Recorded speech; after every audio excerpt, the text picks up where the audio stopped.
Could the Chicago Bulls target one of Michael Porter Jr. or Nic Claxton from the Brooklyn Nets? We're going to discuss it all and more on today's Locked On Bulls.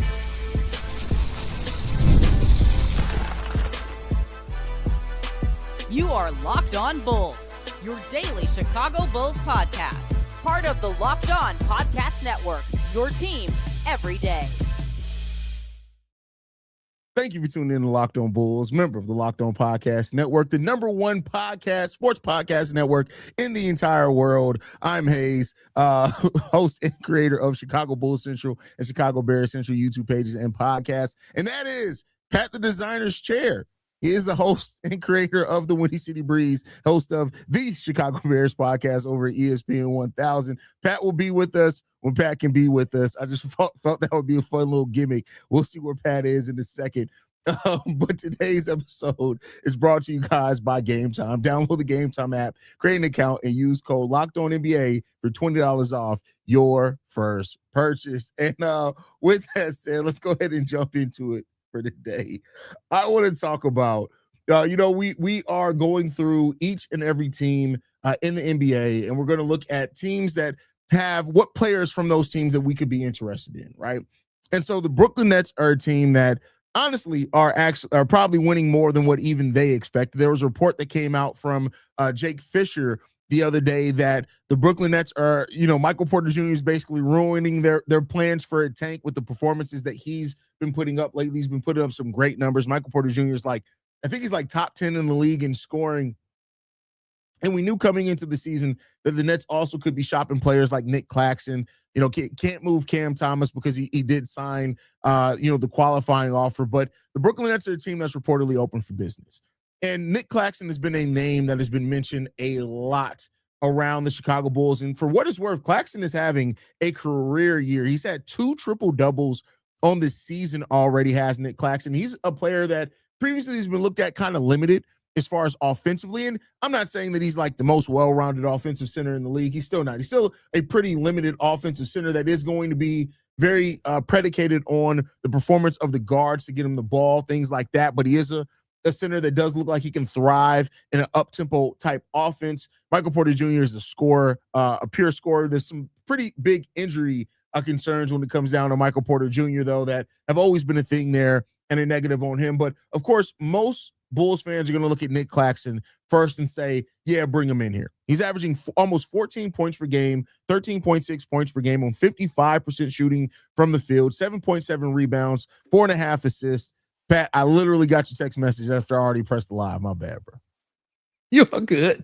But I already introed you. I introed your chair. I actually had your chair out when I first did it. So you already got Oh, the chair's in the building. Shout out to the chair. Yeah, the chair's in the building. Pat, not so much, but the chair is here.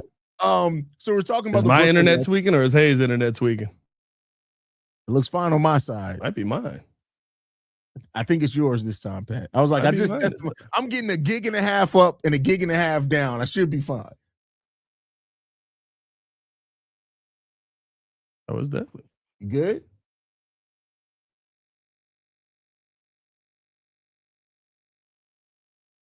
All right. Well, as Pat the Designer rediscovers himself, that is hilarious.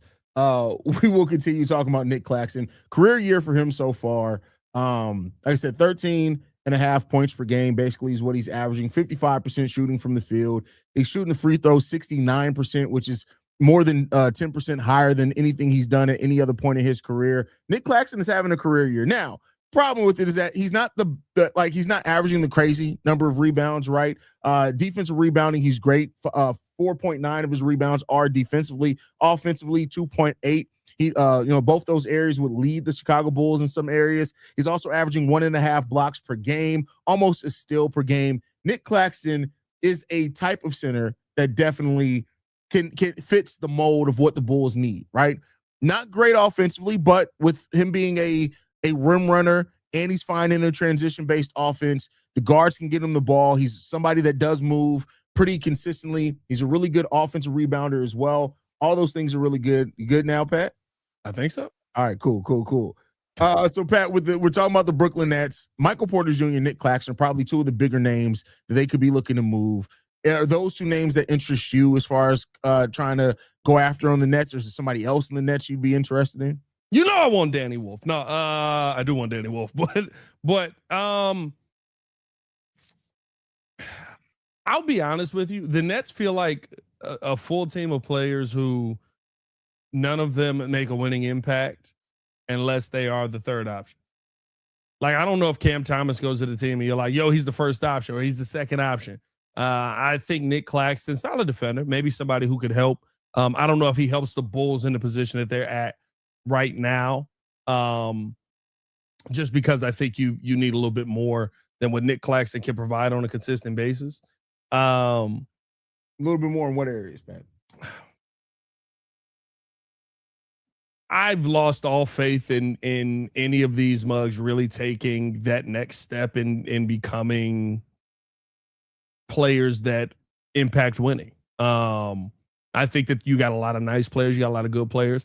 You need a superstar. You need somebody that you could drop on this team and have a real impact in being a leader and focusing in this team. I think that Nic Claxton answers some questions as far as defense around the rim. And I'd be intrigued to see what he looks like with Josh Giddey, in a pick and roll situation, especially as far as a lob threat.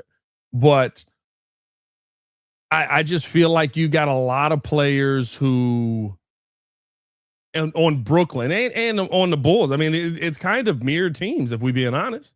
Got a lot of players with a ton of talent that don't impact winning a basketball game when they're the number one option. The one thing that I will say about MPJ, and y'all know I loved MPJ coming out of college. MPJ thrived in a role where he didn't have to be consistent, but it's hidden because we don't, you look at the averages and you go, well, he averaged this much in his time in Denver. He did. But I watched a lot of them Denver games because MPJ was my guy. A lot of 13-point nights, a lot of 16-point nights. Pop off for 32, 35, right? Have some big scoring nights where he can't miss. But Aaron Gordon was the number 2 on that team. I think what you're calling inconsistent, though, Pat, is sometimes that's just predicated by the role. Like, I don't think Michael Porter Jr. was in a role where he needed to score 30 every night on that Denver Nuggets team. I think that's just the nights. Like, you look at that playoff run, nights where they needed to call on him, he definitely stepped up, specifically on that championship run. Sure. He has been, like, I'm not going to say there hasn't been some inconsistency. Last season was a rough season for him, but I don't think you can just look at saying a player where you scored 13 or 16 this night, then there were some nights you scored 32. I think Michael Porter Jr. was the fourth option sometimes on that team. I think that's kind of predicated by that role that he was in. I don't think that he was ever looked at to be that level of scorer consistently for Denver because they didn't need him to be that. You did need him in moments to be that. Remember when Jokic ended up getting banged up and you needed a second scorer? He couldn't be that guy on a consistent basis. Heck, they were nice, but you needed him. I think he was that more than he wasn't, but I think he was also dealing with health injuries at that point in time as well. Sure. And again, listen, I think that Michael Porter Jr. is a fine scorer. I think he's exactly what we thought he was going to be. At that time, I wanted Michael Porter Jr. to stand next to Zach LaVine because I thought Zach LaVine could be a lot more. I think Michael Porter Jr. is a better 2 than he is a 1. And I think that, listen, like that, there's a lot that you can look at with the Brooklyn Nets. He is the vet on that team. He is the leader of that team. That team looks like a bad basketball team. Like the Brooklyn Nets don't. Yeah, like, but I don't think that's because of Michael Porter Jr. not living. Michael Porter Jr. has been very consistent with the Brooklyn Nets, so much so that part of the reason they're looking to trade him is he's ruining their tank. I think that says more about this place of the team than it does about Michael. I'm not saying that Michael Porter Jr. is the number 1 either. I want to be clear. In no way I'm saying that. I'm just saying that what you're throwing out there as far as like negatives to him, like he's on a team that everybody in the league knew wasn't trying to win this season. So that's I don't fine. think Does he help the Bulls win, or does he just replace scoring?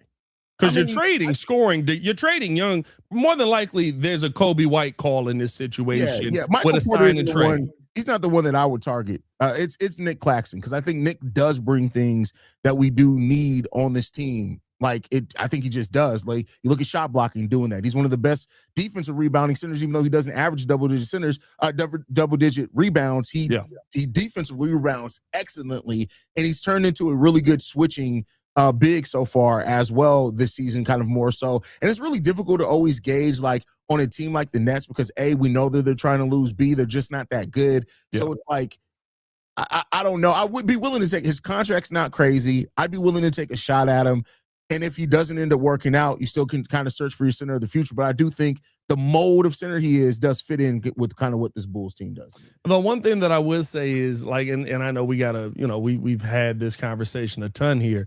If I'm going after Nic Claxton for this season, which doesn't seem like by the time the Bulls are going to be making a trip, when is it? Can we trade? Wait, is it open? Is what? The 10th today? You start trading today, can't you? I mean, you can start trading before, but yeah, those players that signed in, a lot of those guys. Yeah, that's what I mean. That's what I mean. I think today, if I'm not mistaken, I think trades can start today. You're gonna have to pay Nic Claxton again, and he is a solid player. I agree with you in that sense. Was he on 4-year $100? Oh no, he just got paid, didn't he? Yeah, he got paid last year. Yeah, you traded him, you got him locked in for a while. So he's got 23. He's got 20. Can I go get Walker Kessler and beat that price? I feel like I kind of can. Yeah, and I would rather have Walker Kessler than Nic Claxton, in my opinion. Yeah, and the thing is, though, is that with Walker being restricted, I think is where you run into that. Like, yeah, that's you playing a game. You're playing a dangerous game. Yeah, so we'll see. We'll continue the conversation. We're not done with it yet. We do gotta get into. We're gonna be talking about a lot of things with the Chicago Bulls. We're gonna be getting into Stacey King and him refuting the report that the Chicago Bulls aren't connected or don't like each other. And we're gonna do that right after this.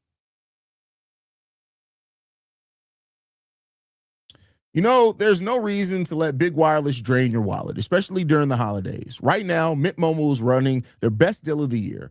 All their unlimited plans are 50% off. That means you can lock in 3, 6, or even 12 months of unlimited premium wireless for just $15 a month. It's the easiest way to take your overpriced phone bill and give it the full Scrooge treatment. And what makes this even better is how simple Mint makes the switch. No contracts, no nonsense, just real savings and real quality service. Switching to Mint lets you keep your same coverage for a lower price. Setup takes only a few minutes. You can bring your own phone and number without any issues. The service is fast and super reliable, even on the go. It feels good knowing you're not overpaying just to stay connected. Turn your expensive wireless present into a huge wireless savings future by switching to Mint. Shop Mint Unlimited plans at mintmobile.com/LockedOnNBA. That's mintmobile.com/LockedOnNBA. Limited time offer, upfront payment of $45 for 3 months, $90 for 6 months, or $180 for 12-month plan, 15-month equivalent. Taxes and fees, initial plan term only. 35 gigabytes may slow when network is busy.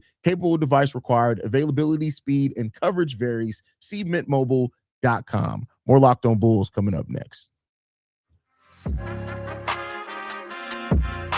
All right, Pat. I know we didn't finish discussing the Knicks, Nic Claxton. Anything left on that, or any other player? And I know I had opened it. We hadn't talked about really any other player. Any other player on the Nets that you'd be interested in?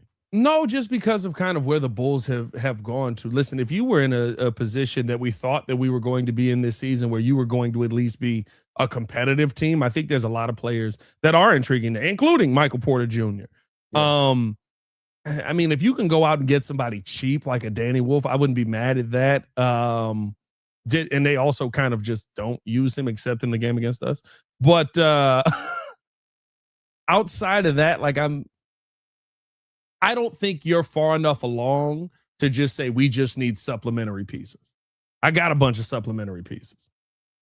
And the Brooklyn Nets don't have great health supplementary pieces either. Like, well, I agree and disagree with that. I see what you're saying, but I do think, like, we've seen it before. We've seen teams pick players from losing teams before, and you're not looking at them to save it, but you're looking at how they can help your team. I don't think just because you're on a losing team, it means that some players can't help you get there. You're not just going to walk into a superstar. That's not happening. So if you wait and sit on your hands and say, we're just not going to make any move unless it's a star, that's what's going to lead AK to not do nothing like he hasn't before. I do think you have to take chances sometimes on players to see what they can bring. And because, like I said, Michael Porter Jr., I'm not really in on Mike. I'd rather wait till he becomes a free agent, see how he does over the next couple of years personally, if he can stay healthy, which is a huge question. Is Michael Porter Jr. only 27 years old?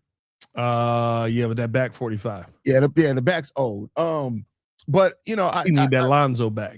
Nic Claxton is getting paid basically the same thing as Vooch, and this is a different style center. I wouldn't be mad at taking a shot at that because I don't think it extremely limits you on what you want to do going forward either. But as we know, we'll see if the Bulls end up making any type of move at all, because AK Mark Eversley is already in his prime form. We haven't seen him. He's somewhere napping right now. Told y'all, bro. Back in that turtle shell. It must look like Franklin. Bro, it's like Mark Eversley literally like, oh, we're losing? Bet. I'll see y'all in June, bro. Mark Eversley looks like Franklin runs an NBA team. But with that said, Stacey King was on this podcast, Give Me the Hot Sauce, and he talked about some of the reports like from Joe Cowley that we talked about yesterday on this, splinters happening in this locker room. And he pointed out that, he travels with the team. He feel like what he see, this team really does like each other a lot. They spend a lot of time together.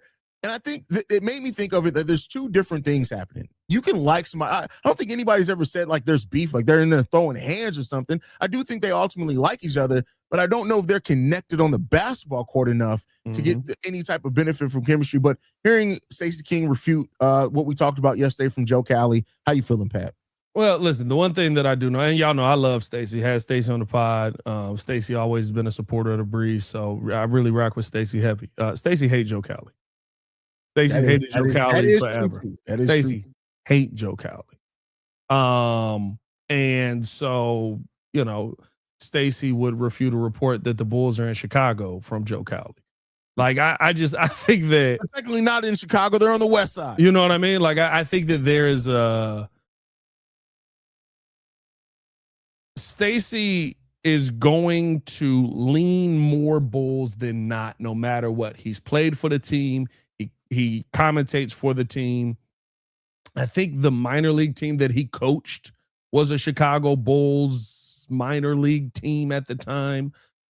He is C-Red through and through. And I think that's why we appreciate him so much. But, we all have seen the games where Neil Funk had to tell Stacey take off the C-Red glasses, where Adam Amin has had to tell Stacey, maybe take off the C-Red glasses a little bit. I think that nothing that Cowley said is different from what the head coach said.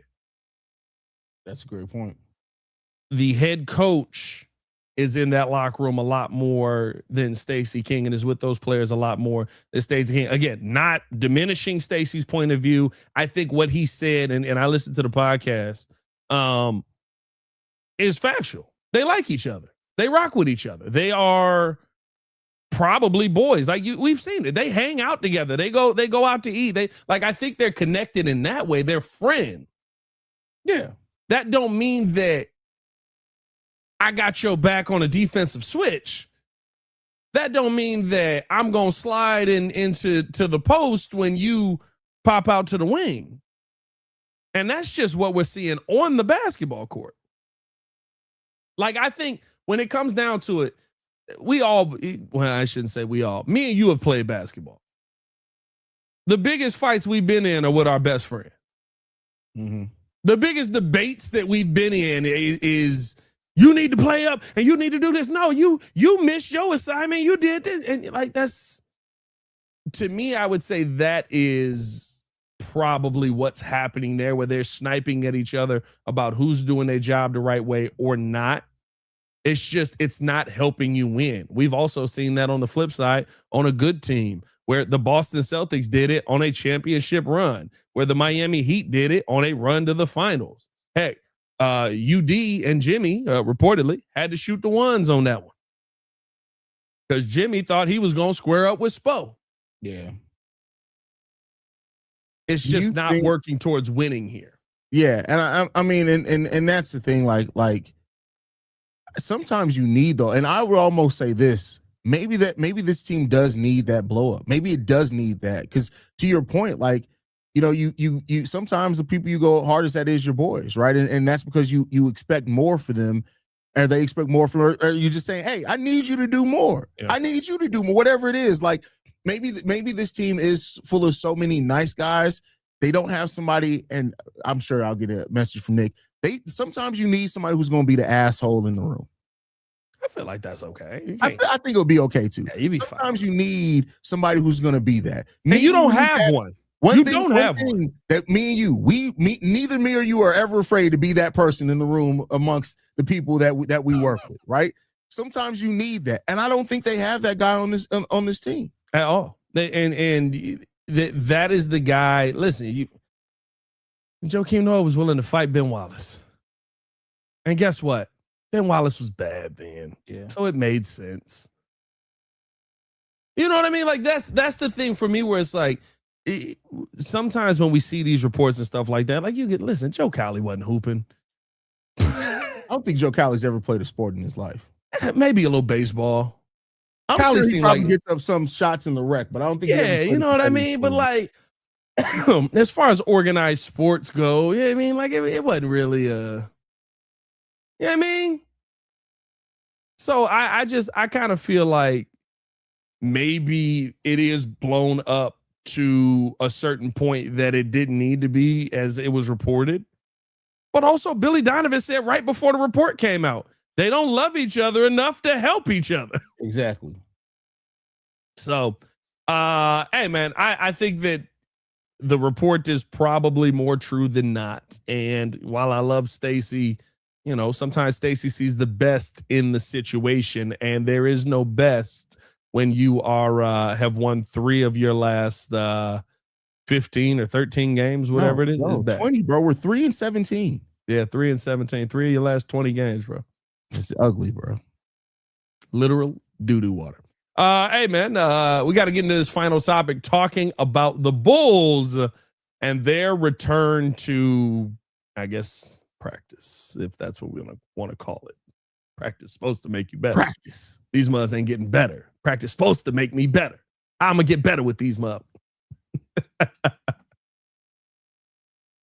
But first, we got to tell you guys all about Game Time. The World Cup is coming back to North America for the first time since 1994. You know what I was doing that year? Being born. And with 48 teams for the first time ever, it's going to be massive. But let's be honest, getting tickets is usually the hardest part. That's why the Game Time app is clutch, finally giving fans a real advantage when it comes to snagging seats. With Game Time, you can track price drops in real time, get alerts when the great seats open, and buy tickets the moment they hit the app. It puts the power back in your hands and makes going to the World Cup realistic instead of impossible. Pull up the app, and the layout makes it so simple. Scroll through matchups and compare seat views. Pick a game, tap a section, and have your tickets locked within minutes. No confusion, no hunting for fine print. The seat view features is a game changer. You literally see what the pitch looks like from your exact seat before you buy. Take the guesswork out of buying World Cup tickets in every match, concert, or event with Game Time. Download the Game Time app, create an account, and use code LOCKEDONNBA for $20 off your first purchase. Terms do apply. Again, download the app and make an account. Use code LOCKEDONNBA for $20 off your first purchase. Swipe, tap, ticket, go. Game Time.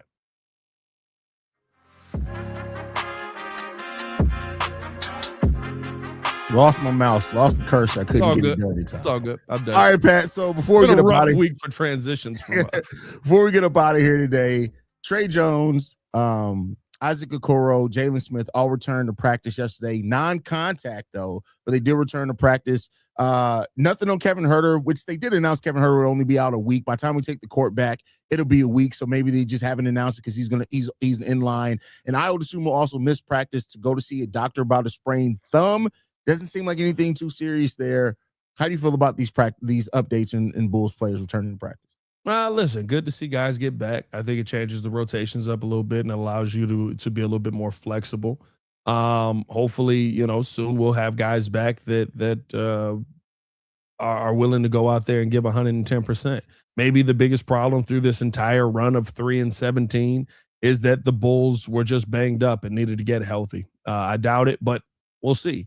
I think the most important thing is you got guys back healthy with now this trade window opening up to possibly include them into trade conversation. And it seems like that's what's going to be the path for the Bulls moving forward here. So, you got to have guys on the court to show their stuff. See what this team's able to show over the next couple of games here. Yeah, I mean, you want everybody back healthy as much as possible, right? So you can see, like you said, the evaluation or helping trade value or whatever else it is. But you just getting your team back healthy just is good. There's never any negative about getting everybody back on the basketball court.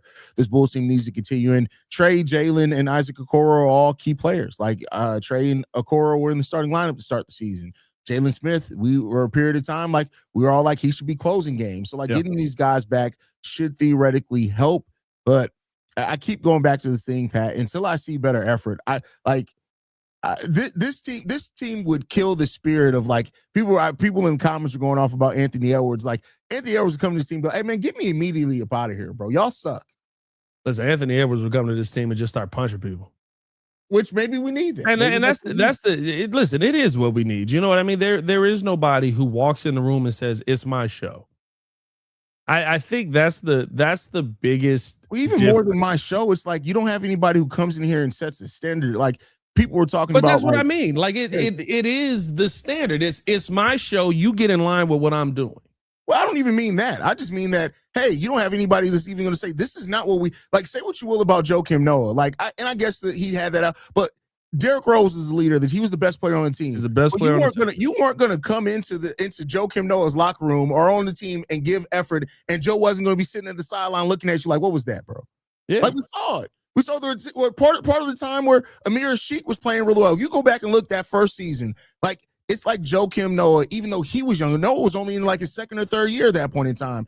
He took a Sheik under his wing, where it's like when the Sheik had a missed rotation, Joe was like, hey, man, this is what you needed. We don't have a guy like that on this team. Here's the thing. I think we do. We don't have any of that. I think we do have a guy that will show you what's wrong. You don't have a guy that will punch you in the face for not fixing it.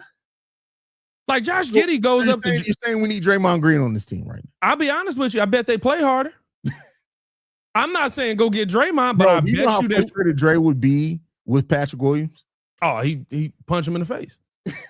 Like legit, like honestly, like a real, like, you know, normally punch him in the face is a metaphor. Draymond would literally punch Patrick Williams in the face. Yeah. And we've seen it. Like, I think that's the thing where that it comes down to for me. I think when people see star, they see numbers. I see somebody that organizes the team, that gets the team together, that makes sure that you play to the standard. That makes sure that if your standard falls too low, they're able to pick up your slack, but they're also able to get you back to that point. Like, that's what being a star on a team is. That's what I look at as a guy like Anthony Edwards is right now, right? That's what a guy like Nikola Jokic is. That's what a guy like Giannis is. You don't have a dude that's remotely trending towards being that person.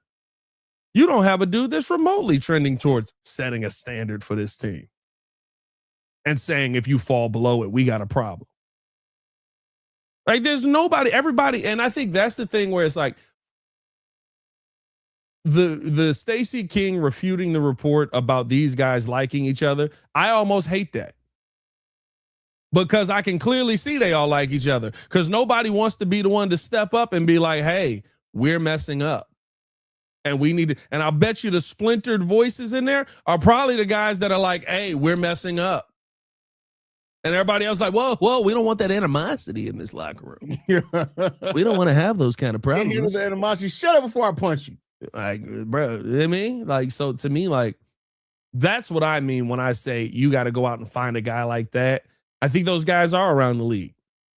I don't know if it's any of the guys we've talked about as of yet. Maybe Trey Murphy. I don't know if Trey Murphy has. I mean, Zion's standard is. I don't know if he has that leadership quality. I don't know that about Trey Murphy. He may, but you know, we'll see. We'll see. At the end of the day, if you can't tell, me and Pat are both kind of in the place where we're just like, somebody needs to step up for this team in some shape, form, or fashion. And I don't think that person's in the building. I'll do it. I'll fight the biggest dude on that team. I'll fight Vooch. Our weight difference, honestly, ain't that different. And I know all his injuries. How much Vooch weigh? I bet you I weigh more than Vooch. 260, I think is what Vooch I definitely weigh more than Vooch. I get Vooch with a hip throw. He'll be done. Close us out, Pat. Let's get hey, up man, here. Follow us on everything at Locked On Bulls. You can follow me on everything at Pat the Designer. I'm telling you, I get inside that reach. It's GG's, man. I mean, we did almost have to jump Jimmy Butler, so there is that. You guys, that was a you problem. Jimmy was rolling with me though. I mean, I'm not gonna let him beat you up. I'm there. You guys can follow me at CEO Haize. Locked On Bulls is free and available on every podcasting app and platform of your choice, as well as YouTube, the Odyssey app, Amazon Fire TV, Roku TV, and Fubo TV. Basically, anywhere you want us, you guys can get it. We'll see you guys bright and early tomorrow morning, y'all. Peace. Are we the most violent show on the Locked On Network? Oh, definitely. And you know what's also, bro? Like, I think has doing this show been better since we haven't actually had to talk about Bulls basketball? 100%, bro. That's crazy, right? 100%, bro.